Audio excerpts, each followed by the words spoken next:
یہ کہانی ایک راوی نیریٹر کے گرد گھومتی ہے جو ایک صبح سویرے ایک کھیت کے پاس سے گزرتا ہے۔ وہ دیکھتا ہے کہ ایک سادہ سا مگر خوش باش خاندان ناشتہ کر رہا ہے۔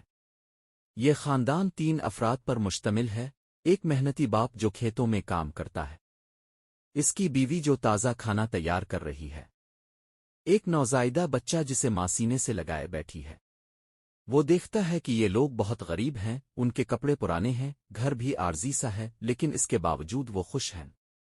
بیوی آگ پر کھانا پکا رہی ہے، روٹیاں اور بیکن تیار کر رہی ہے، باپ پانی لاتا ہے، سب ہنسی خوشی مل کر کھانے کے لیے بیٹھتے ہیں۔